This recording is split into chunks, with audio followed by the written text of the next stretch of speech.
अस्सलाम वालेकुम नाज़रीन, मैं हूं मोहम्मद उस्मान और आप देख रहे हैं प्रोग्राम हरफ राज और मकबूल जान के साथ। आज की सबसे बड़ी खबर, बिलाखिर आर्मी चीफ ने अपना वादा पूरा किया और जो कराची में अफसोसनाक वाक़या पेश आया मज़ार क़ायद के हवाले से, उसकी इंक्वायरी रिपोर्ट आई और जो ज़िम्मेदारान को अपने ओहदों से हटा दिया गया है।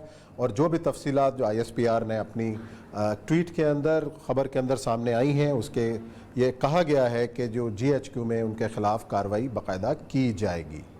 सबसे बड़ी खबर है, आज पूरे मीडिया के अंदर ये खबर डिस्कस भी हो रही है। साथ ही आज प्रोग्राम के दूसरे हिस्से में बहुत ही एक इम्पॉर्टेंट इशू वो ये है कि institute of policy studies Islamabad ने एक रिपोर्ट जारी की है। वो रिपोर्ट ऐसे ज़बरदस्त इंकशाफात लिए हुए है कि किस तरीके से पाकिस्तान को बदनाम करने की साजिश की जा रही है और कौन लोग ये साजिश कर रहे हैं और उनके मकासद क्या हैं, इसके ऊपर आज खुलकर बात करेंगे। और प्रोग्राम के आखिरी हिस्से में जिक्र होगा कोरोना के बढ़ते हुए केसेस का और जो खुशखबरी कल से पूरी दुनिया के अंदर आई कि जी कोरोना की वैक्सीन के जो नताइज हैं वो हौसला अफजा हैं, इस वाले से भी बात करेंगे। और एक और अहम खबर जो अज़रबैजान की आर्मीनिया पर फतह है, उस पर भी जिक्र करेंगे। लेकिन बढ़ते हैं पहले मौजू की जानिब। और ये सब आर्मी चीफ साहब ने तो अपनी कार्रवाई कर दी, रिपोर्ट आ गई, वादा पूरा हो गया। एक और इंक्वायरी रिपोर्ट है जो आने है, जो सिंध गवर्नमेंट ने एक कमेटी बनाई हुई है, कमीशन बनाया हुआ है, जो उसमें उसकी रिपोर्ट आएगी। ये जो रिपोर्ट आई है ये कितनी सिग्निफिकेंट है, क्या इसकी अहमियत है और इसके आगे चल के क्या होना है? देखें, जो भी है, मेरा 32 साल का तजर्बा ये कहता है, 2-3 दफ़ा ऐसा मेरे साथ हुआ था नौकरी के अंदर कि जब आर्मी के साथ इन कॉन्ट्रैक्ट या ऐसे अदारों के साथ वो आर्मी अपने लोगों को ख़ास तौर पे टेकन टू द टास्क जरूर करती है।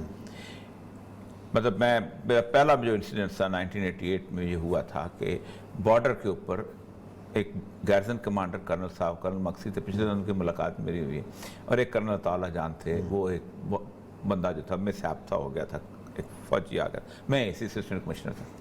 तो उन्होंने सबसे पहले अपने दोनों बंदों को वहाँ से शिफ्ट किया था, बाकायदा इंक्वायरी की थी। अच्छा, मेरे खिलाफ भी एक इंक्वायरी चली थी, लंबी चलती रही। खैर मेरा कोई मसला नहीं था, मैं बॉर्डर का आदमी नहीं था, लेकिन उन्होंने खास तौर पे किया था। और वो उन्होंने बल्कि कहते थे आप AC के खिलाफ भी एक्शन लें। अच्छा। जिसमें मैंने खड़ा हो गया था, मेरा क्या काम है बॉर्डर के ऊपर, मैं वहाँ फायर टू ऑर्डर देना एनी। फिर दूसरी दफ़ा एक दफ़ा चागी में ऐसा हुआ था, कर्नल साहब का मलेशिया के थे, उनको भी उन्होंने बाकायदा बाद में एक इशू पे उस पर सेटल किया था। अपने बंदे को वो टेकन टू द टास्क लेते हैं। देखिए 7-6-6.5 लाख बंदों की आर्मी है, एक रुझान बन जाता है ट्रेंड से। फिर ISI के जो डेट हैं हर जगह बाकायदा अलग-अलग सिंपल अपने तौर पर बिहेव भी करते हैं, नॉट नेसेसरली कि वो पूछते हो। मतलब जब वो कभी मुखबर को ट्रेन कर रहे होते हैं तो उनको पता होता है कि कौन सा हमें खबर देता है। तो बाद में किसी ड्रग पैकलर से भी बात कर रहे होते हैं, किसी हीरोइन वाले से भी बात कर रहे होते हैं, किसी स्मगलर से भी बात कर रहे होते हैं, उनको अपने हिसाब से उसको लोकल डिसीजन। लेकिन कराची पर ये एक्सक्यूज़ नहीं दिया जा सकता क्योंकि कराची बहुत बड़ा शहर है, सही बात, वो छोटा नहीं है। उस पर जिसने भी अगर एक्शन लिया है तो उसको पहले पूछना चाहिए था अपने कमांडर से, और अगर उसने कमांडर से नहीं पूछा तो वाकई सजा का मुस्तौजब है। एक बात तो ठीक है, अब उन्होंने हम पे 2 बंदों को निकाल लिया। अब मुझे ये बताइए कि इसका मतलब ये है कि पाकिस्तान का कोई भी अदारा इंस्पेक्टर जनरल पुलिस को जब चाहे जो मुश्किल कर सकता है। आप सारी जिंदगी इसी बात पे कहते हो ना कि जनाब उनका फर्ज था मुल्क को डिफेंड करना, हथियार क्यों डाले? वो तो आप कहते हो, तो IG ने हथियार क्यों डाले? इसको गद्दार क्यों नहीं कहते उतने सब लेवल पे? फिर तुम तो मर जाता, खत्म हो जाता, कहता मैंने अवाम की जान बचाई, मैं असूल, लेकिन असूल पे नहीं था। देखे ना, एक पाकिस्तान के अंदर एक कानून है कि एक आदमी, उस्मान साहब आप मेरे पास आते हैं, मैं थाने में बैठा हूं, 5 मिनट के अंदर मुझे FIR दर्ज करनी है। सही। और अगर वो कॉग्निजेबल ऑफेंस है और मुझे पता है मुजरिम कहां पैदा हुआ, तो मैंने उसे गिरफ्तार करना है। वो मुजरिम बेशक किसी का बेटा हो, किसी का भाई हो, किसी का दामाद हो, मुझे गिरफ्तार करना है। उसके बाद वो रिपोर्ट जो है वो उठा के मेरे मुंह पे मारी जाए, अदालत ने मारी, क्योंकि हर बात है आपने एक झूठ का पलंदा था, PTI ने एक खास किस्म का बनाया हुआ था, वो मारी जानी थी। क्योंकि मसला सारा ये था कि कायद आज़म के मज़ार की जो बेहुरमती है ये काबिल दस्तंदाजी पुलिस केस नहीं है।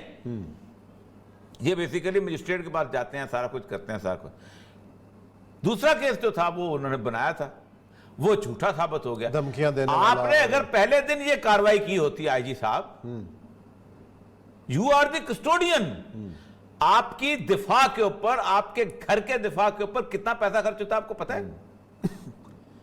آپ یو آر بیسیکلی ٹیکس پہ. آپ کو اگر ایک بندہ کڈنیپ کر سکتا ہے تو اوریہ مقبول جان تو خالی ہاتھ یہاں سے آتا جاتا ہے, وہ تو کبھی بھی کڈنیپ ہو سکتا ہے, عثمان کبھی بھی کڈنیپ ہو سکتا ہے. تو اصل مسئلہ یہ ہے کہ اب کیا پیپلز پارٹی سٹینڈ لے گی؟ اب وہ انکوائری رپورٹ کیوں نہیں آ رہی؟ مہینے کا ٹائم ہے. نہیں عثمان صاحب یہ 2 دن کا کام ہے. لیکن انہوں نے مہینہ دیا ہوا ہے کہ جو مہینے بعد رپورٹ آئے گی. اسی لیے دیا میرا خیال ہے 20 دن گزر گئے ہیں, وہ بھی آنے والی. اسی لیے دیا. پہلی بات تو یہ ہے کہ آج نواز شریف صاحب کا بھی ایک وہ آیا ہوا ہے ریجیکٹڈ. تو اپنے داماد کو بھی تو بولو نا کہ اس کی بیوی نے تو ریجیکٹ کر دیا تھا, اس کی بیوی نے اپنے میاں کے نعرے کا جواب نہیں دیا. اچھا, ادھر ریجیکٹ کر دیا. جنہیں میاں وہ باقاعدہ اکیلا جو ہے نا وہ نعرے لگاتا رہا, بیوی چپ رہی. نعرے بھی نہ لاؤ, دوسرے نہیں نعرے لاؤ بھائی, نعرے کسی جگہ لاؤ. تسی مسجد میں جا کے نعرہ لا دو. دیکھو نا میری بات سنیں, کسی کی قبر کے اوپر بھی جا کے, کسی کی قبر کے اوپر بھی جا کے پتہ دادا جی قبر تو لاؤ نا جا کے. اچھا اب ہونا کیا ہے؟ اب یہ تو چلو ہو گیا, ساری کاروائی ہو جائے گی, اور اس کے بھی سندھ گورنمنٹ کا امتحان اصل میں شروع ہونے والا ہے نا, کہ وہ جو اس کی جو رپورٹ ہے کیا کریں گے. سر کوئی امتحان نہیں ہونا. میں اور آپ, ہمارا رات کو 8 بجے سے 9 بجے تک اچھا شام سے کام چل رہا ہے, رپورٹیں آ رہی ہیں, میک اپ کرا کے بیٹھ جاتے ہیں, خبریں مل رہی ہیں, عدالت نے ماری.